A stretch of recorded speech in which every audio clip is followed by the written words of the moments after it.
Hello. Um, in today's session, we're going to go over immunity. Just a note here that this session and this lecture are not for exam revision in particular because it contains much more information than what you need in year one if you're year one.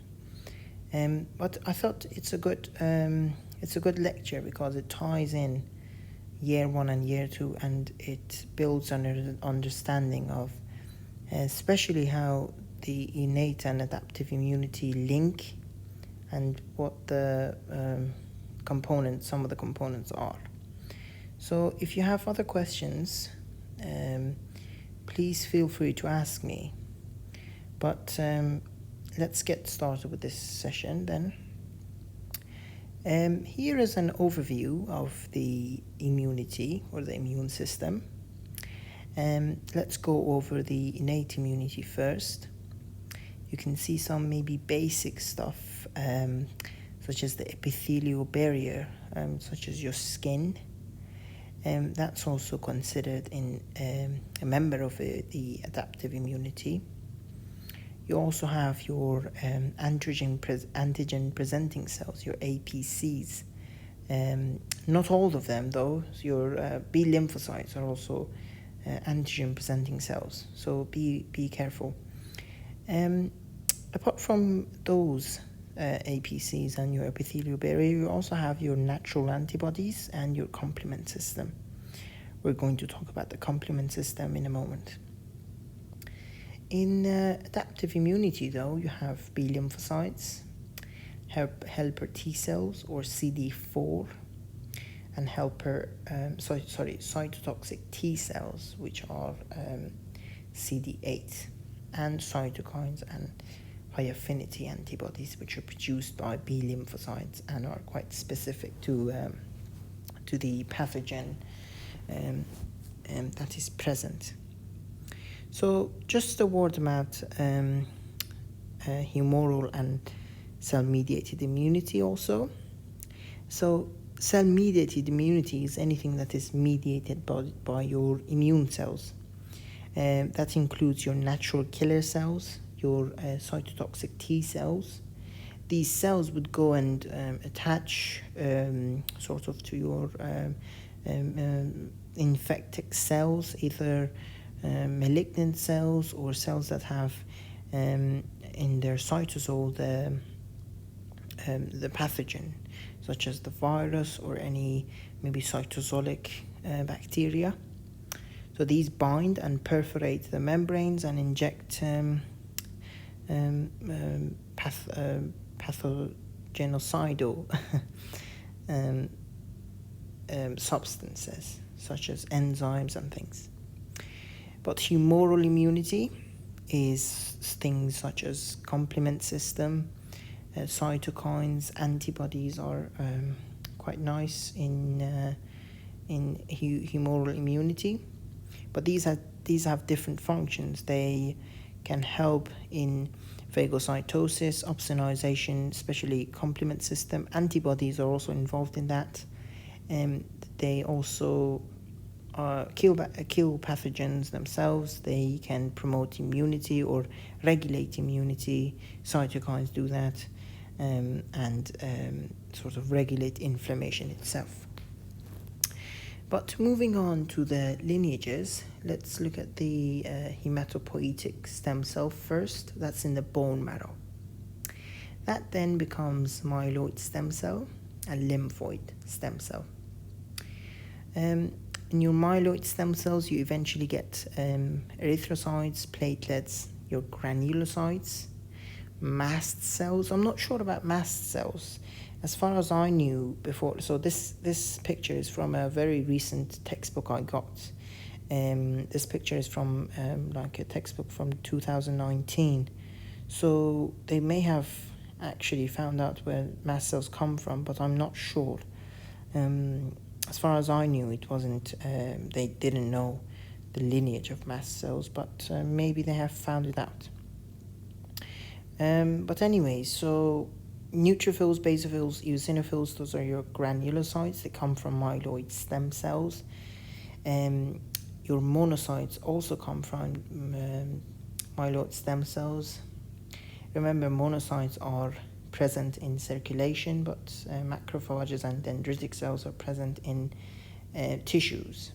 So when monocyte goes from your circulation, from your blood to any tissue that needs help or is inflamed or something like that, you differentiate from monocytes to macrophages or dendritic cells. But your lymphocytes come from lymphoid stem cell lineage, and you can see natural killer cells there and your T and B lymphocytes.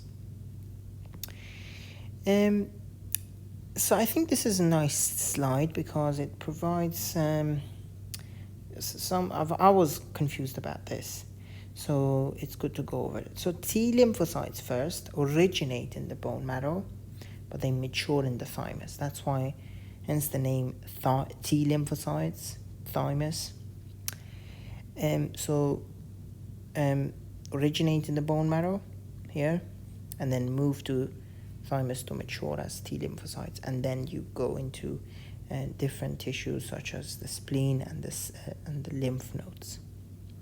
But B lymphocytes originate and mature in the bone marrow, so both originate and mature in both bone marrow. So that's that. Now, going over innate immunity, these are the things that we already discussed mostly. So your physical barriers here, your phagocytes, your immune surveillance NK cells. I'm not going to go over natural killer cells. I don't understand it myself. We didn't have any lectures or any extra material on them, so we'll have to just wait. I've actually asked one of our lecturers to give us some more information on NK cell, but unfortunately they haven't gotten back to me yet, so we'll just wait for them to maybe provide us with more information. But so interferons are also involved, mainly in sort of viral infections, as mentioned also here. The complement system, which we are going to go over it now, is in innate immunity, inflammation itself, and fever. So the complement system, you don't need to know every detail of it, but it's good to understand complement system because it then helps you understand how the innate and adaptive immunity tie into each other. So there's three types of those three pathways in the complement system, different pathways for different events, I guess.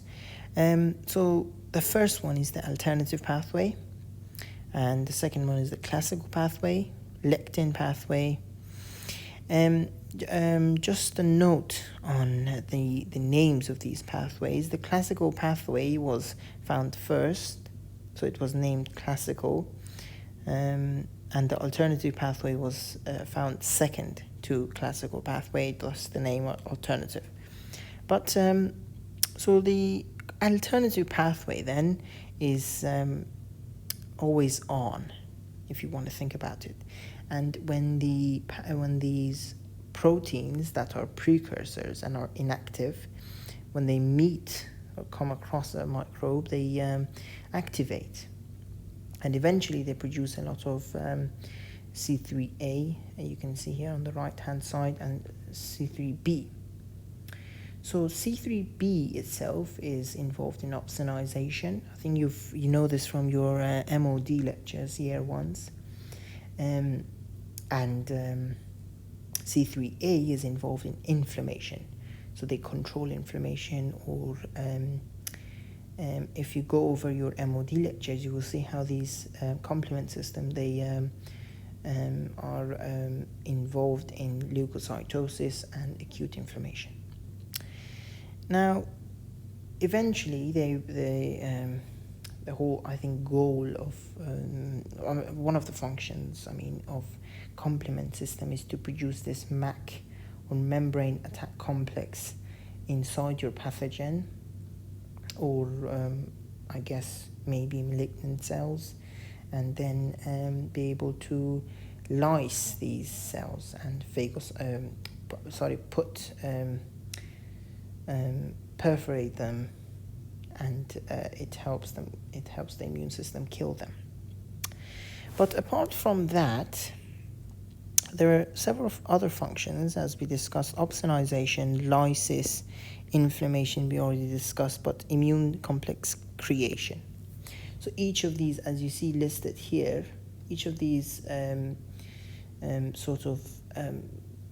complement factors, they have different functions. So C5a, similar to C3a, it causes inflammation, but C6 to C9 causes lysis of microbes through this creation of membrane attack complex.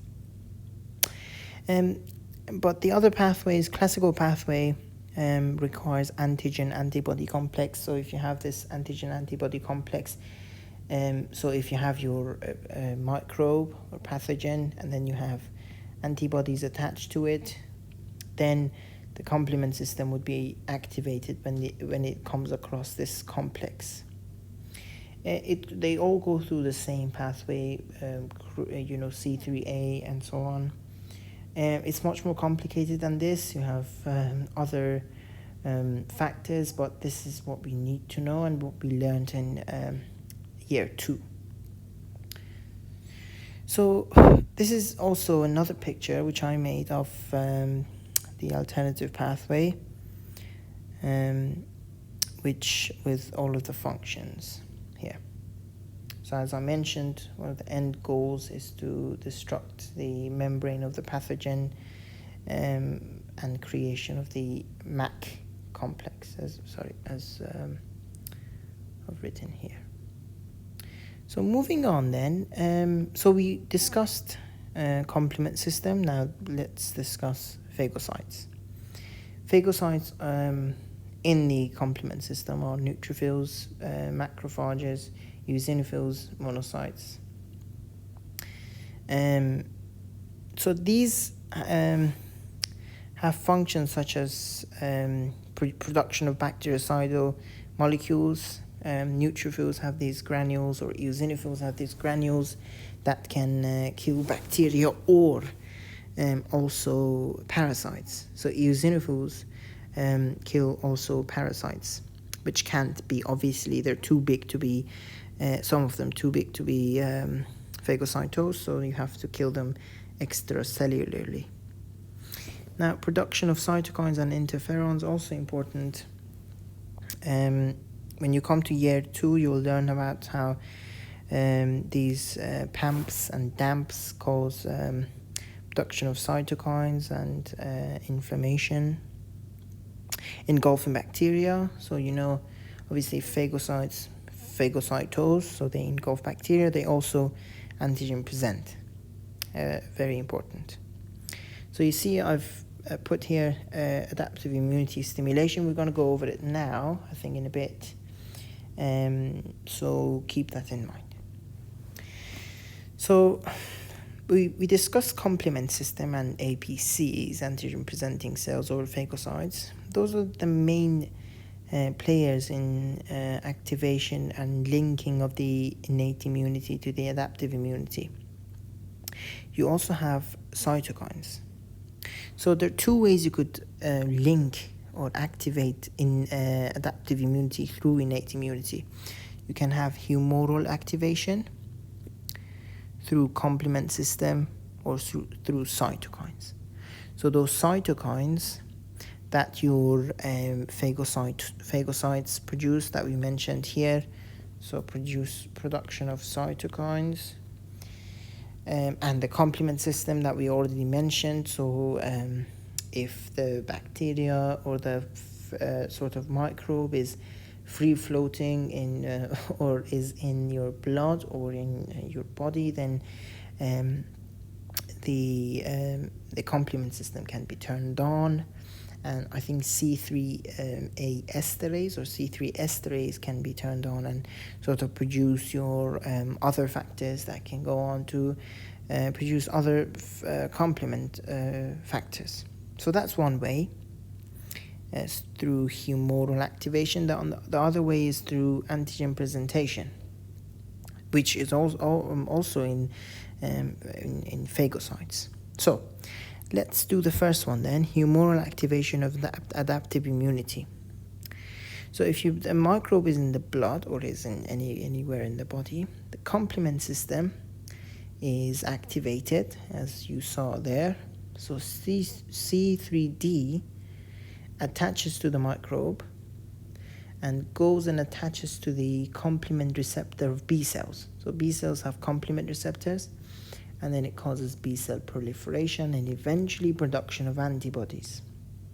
So this here is where the innate immunity links to the adaptive immunity.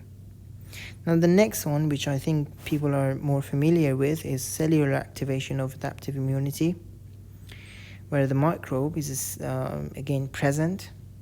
It is phagocytosed by an antigen presenting cell. Cytokines are produced. As we already mentioned, those phagocytes can produce cytokines, and antigen presentation is done to a helper T cell, and cytotoxic T cell can be activated, or B cell can be activated. So this is how the innate immunity sort of links into the adaptive immunity. There is one other way that adaptive immunity can be linked into innate immunity. It's not really the innate immunity going into adaptive immunity. It's more adaptive immunity activating itself. So that's through if the pathogen is intracellular, then the cytotoxic T cell, CD8, can directly bind to any cell that is infected through MHC1. We're going to look at this later on at the end of this session, but just to mention it here to make it clearer. So MHC1, cytotoxic T cell, can bind to any nucleated cell, and if there are any sort of cytosolic pathogens or any malignancy, then it can activate the adaptive immunity through that. So just to keep in mind. So this is another picture. The things we already described is mentioned here. It's very nice. It's a very nice picture if you want to understand how the adaptive immunity is activated. And we already discussed most of this, so I'll just leave this to yourself to study and read.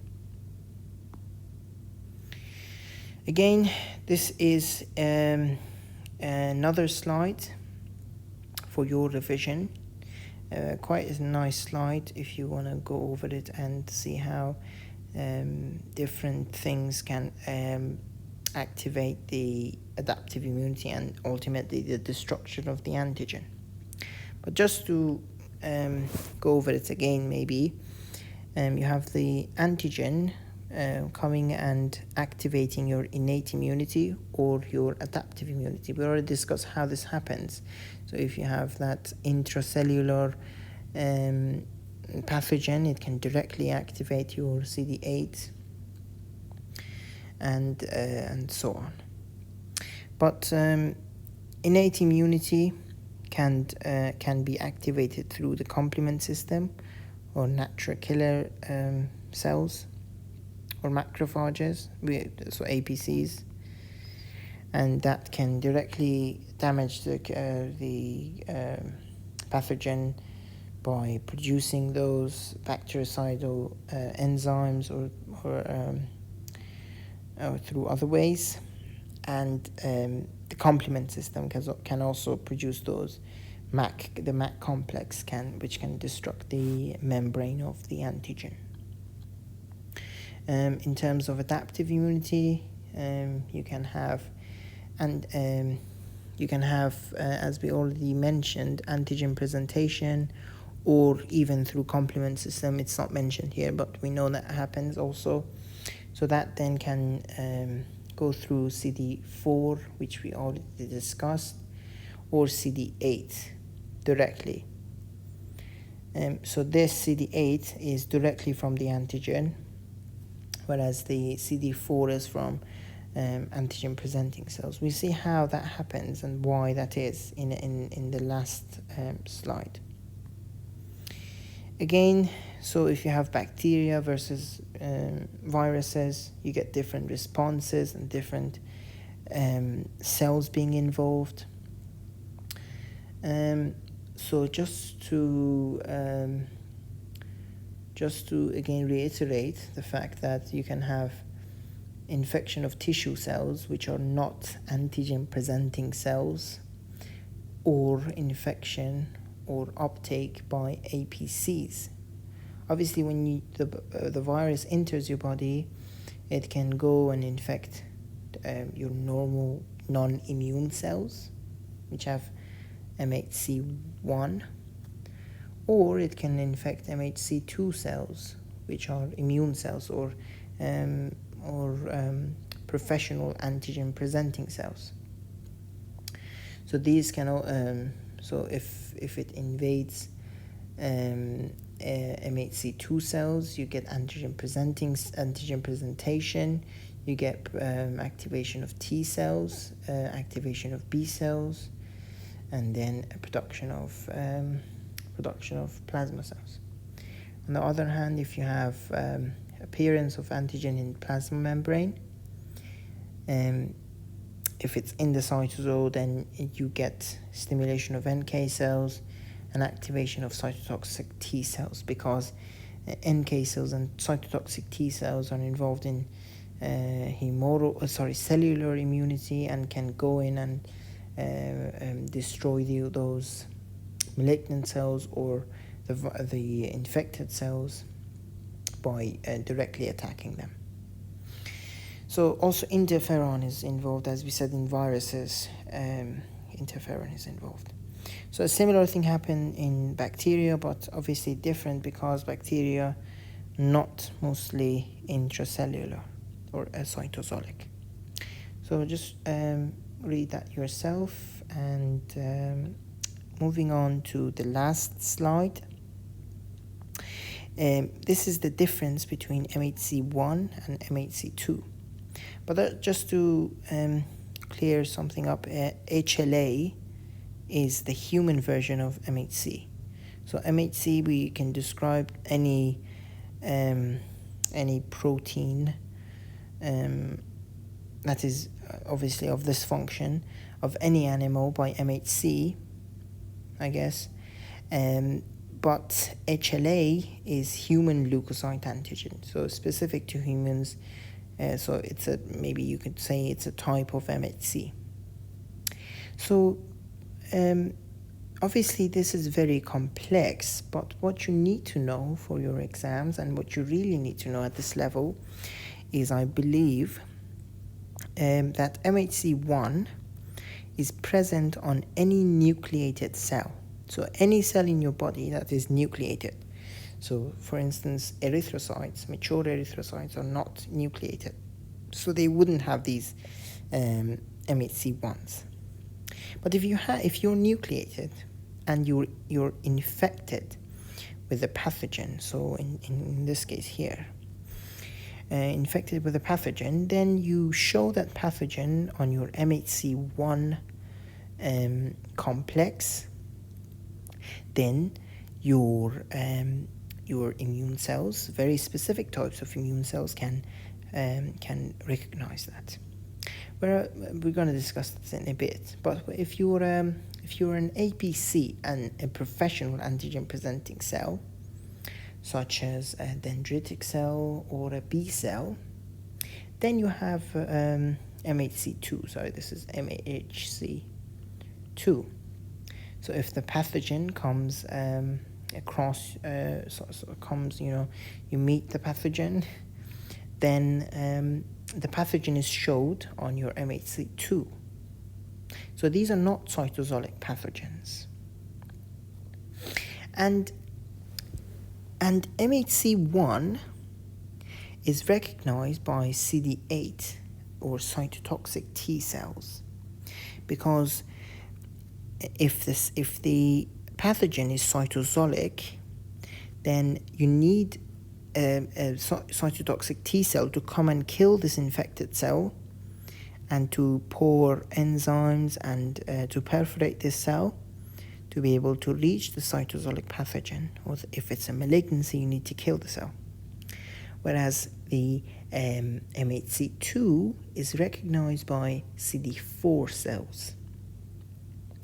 So again, this pathogen is here, then you show it to CD4 cells, and those can go on and activate B cells or again cytotoxic T cells, depending on the situation.